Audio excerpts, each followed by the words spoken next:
This is Theology Bits, a ministry of Central Lutheran Church, Eugene, Oregon. I'm Pastor Ben. This is a continuation in our series, Poverty and Wealth in the Gospel of Luke. We have done an overview, and then in the last video, we did an overview of the use and position of wealth in the Gospel of Luke.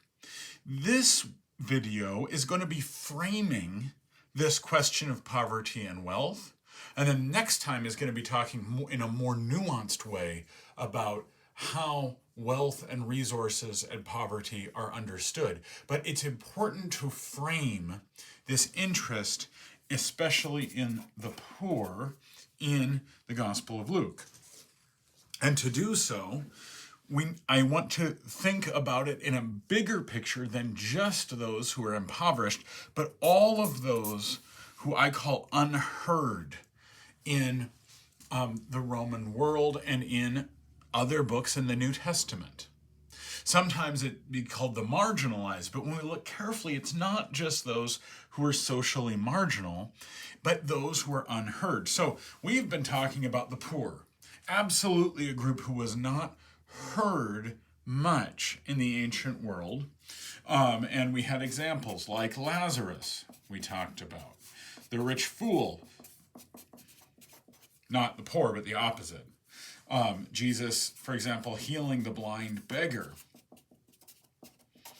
or maybe the example of the shepherds being the one who hear about the birth of Jesus. But this interest in those who are impoverished and saying they have an important role in salvation history, or maybe the thief on the cross, that today you will be with me in paradise.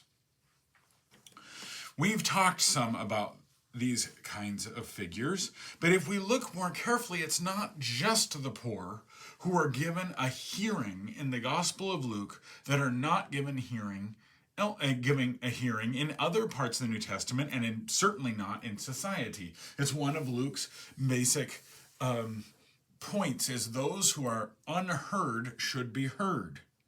But then take a look at others of categories of people, usually not prominent, who here are. Most obviously here is women in the Gospel of Luke have more of a role and more of a speaking role, and there are just simply more women who are doing things important in Jesus' ministry here in Luke than anywhere else.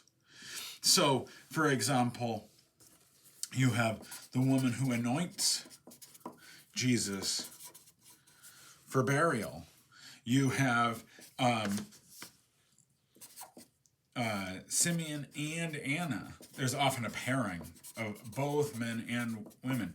Simeon and Anna, who recognize Jesus in the temple. You have the people who fund Jesus' ministry, Mary Magdalene, Joanna, Susanna. Further example of Jesus deliberately, say, healing the crippled woman, only in Luke. A bent over woman, sometimes it's called. Jesus has more, interacts with more women and supports them, and then they have a leadership role. When you read the book of Acts, there is almost always this pairing. It's not just Aquila, it's Priscilla and Aquila. And there is very frequently women noted in the Gospel of Luke. An unheard category. Further, tax collectors. We have examples like Levi, Zacchaeus. Should be an extra C. You have the narrative of the Pharisee and the tax collector and the publican, who, when they are worshiping, the Pharisee is criticized for thinking that he is so righteous, and the tax collector is praised for the tax collector's humility. Tax collectors were not necessarily impoverished at all. Zacchaeus, being the best example, explicitly says he is wealthy, but a group that is not normally emphasized and valued. Further, in the unheard category, you have Roman officials. You have, for example, the centurion. A couple of different centurions. There's Jairus, who's a centurion is one who's been seen with authority. Jairus, the raising of Jairus' daughter. Roman officials in the Gospel of Luke have more of a place, and they can speak. And they are absolutely not socially marginalized by any means, but what they are is they're not usually part of the group of the followers of Jesus. These were not Jewish people. These were people oppressing the Jewish people. And so sometimes seeing these two things together, the impoverished and Roman officials, is a little bit of a problem. But for Luke, this is the people who are not heard. You also have Samaritans,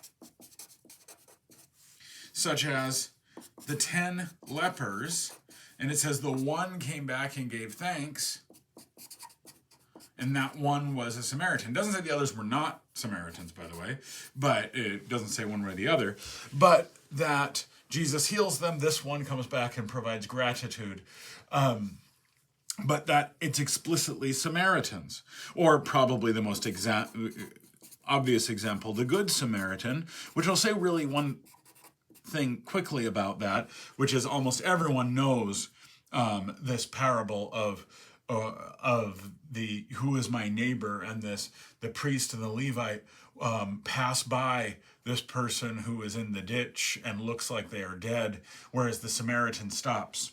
There's something there that we can miss, which is a priest and a Levite cannot touch anything that is dead, or else they won't be able to enter the temple.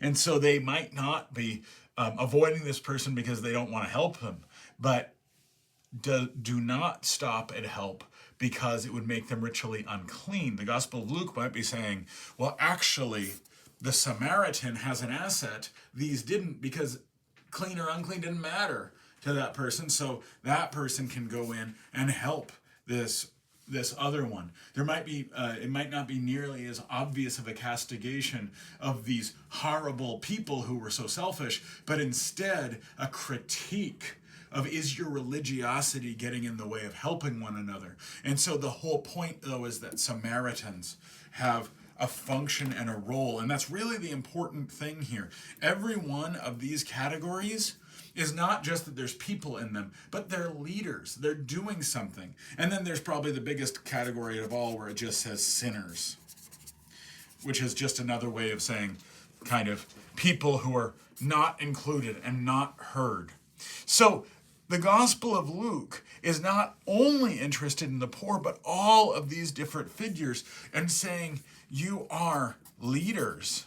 And exactly as you are, you have import in kingdom of God. And it's clear in the Gospel of Luke that kingdom of God is inclusive. Who is going to be part of it turns out to be the big challenge. Jesus talks with the Pharisees especially about the kingdom of God, and he never has to define it.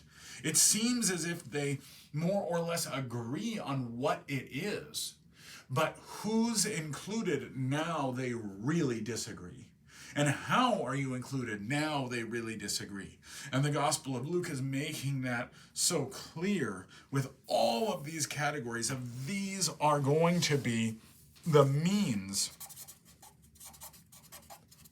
by which the mission of Christ will be enacted. And we should recognize that the book of Acts and the Gospel of Luke are one thing, that we start to see that the community is the presence of Christ.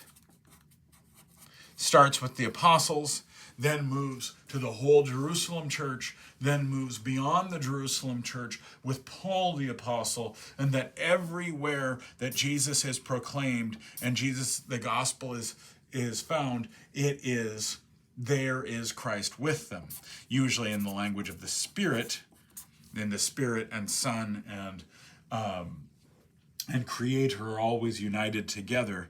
And so that it is who is the place and where we find Christ. It is in all of these categories here. And that's what the Gospel of Luke is trying to present.